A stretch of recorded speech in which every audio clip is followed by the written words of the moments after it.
Hello everyone, আসসালামু আলাইকুম। আশা করি সবাই ভালো আছেন। আমি একটা গুরুত্বপূর্ণ বিষয় নিয়ে আপনাদের সামনে এসেছি, সেটা হলো অনিয়মিত খাওয়া-দাওয়ার কারণে বা অনিয়মিত খাদ্যাভ্যাস কারণে কি আমাদের অসুবিধা হতে পারে, সেটা আমি আজ আপনাদের সামনে উপস্থাপন করব। কি সাইকোলজিক্যাল ইফেক্ট বা কি ফিজিক্যাল ইফেক্ট হবে, আমি আজ আপনাদের সামনে উপস্থাপন করছি। ১ম এ আমরা সাইকোলজিক্যাল ইফেক্ট বলব।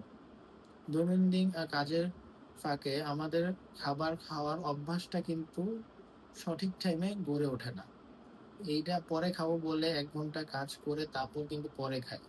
অনেকে আবার খাওয়া-দাওয়া মেইনটেইন করে। যারা এই খাবার-দাবার শিডিউল মেইনটেইন করে না, তাদের কি ফিজিক্যাল ইফেক্ট হবে বা কি সাইকোলজিক্যাল ইফেক্ট হবে, সেটা আজ আমি আপনাদের সামনে বলব। ১ম এ সাইকোলজিক্যাল ইফেক্ট দিয়ে শুরু করি।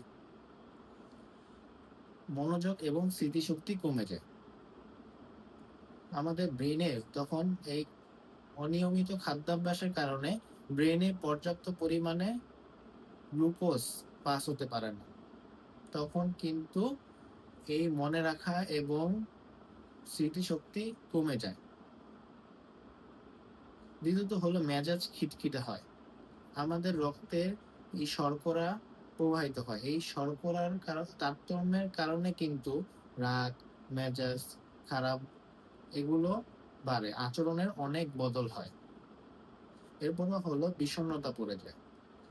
পুষ্টিহীনতার কারণে সেরোটোনিনের মাত্রা কমে যায়।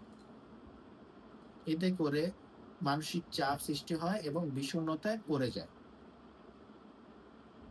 এরপরে হলো বিচ্ছিন্ন ভাব বা সমাজ বিমুখিতা। এটা হলো যখন মানসিক চাপ সৃষ্টি হয় খাদ্য অভ্যাসের বা খাদ্যের অনিয়মিত কারণে, খাওয়ার কারণে, তখন কিন্তু মানসিক চাপ হয়। এতে করে সে একাকী থাকতে চায়, পরিবার থেকে দূরে থাকতে চায়, বন্ধু-বান্ধব থেকে দূরে থাকতে চায়। এখন আমি ফিজিক্যাল ইফেক্ট গুলো আপনাদের সামনে উপস্থাপন করব। যখন অনিয়মিত খাওয়া-দাওয়ার কারণে আমাদের কি ফিজিক্যাল ইফেক্ট হতে পারে, সেটা এখন আমি উপস্থাপন করছি। ১ম এ হলো রোগ প্রতিরোধ ক্ষমতা কমে যায়। অনিয়মিত খাদ্যাভ্যাসের কারণে রোগ প্রতিরোধ ক্ষমতা কমে যায়। সর্দি, ইনফেকশন আরো অনেক অসুবিধা হতে পারে। এরপরে হলো দুর্বলতা বা মাথা ঘোরা।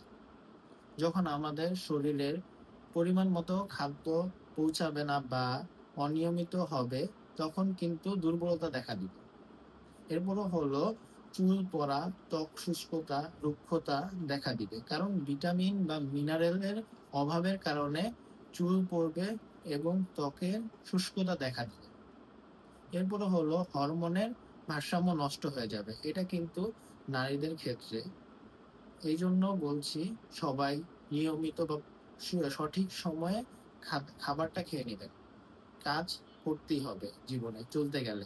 তাই সঠিক সময়ে খাওয়াটা খেয়ে নিবেন এবং খাদ্যাভ্যাসটা সঠিক সময়ে তৈরি করবেন। আশা করি সবাই বুঝতে পেরেছেন। ধন্যবাদ। আসসালামু আলাইকুম।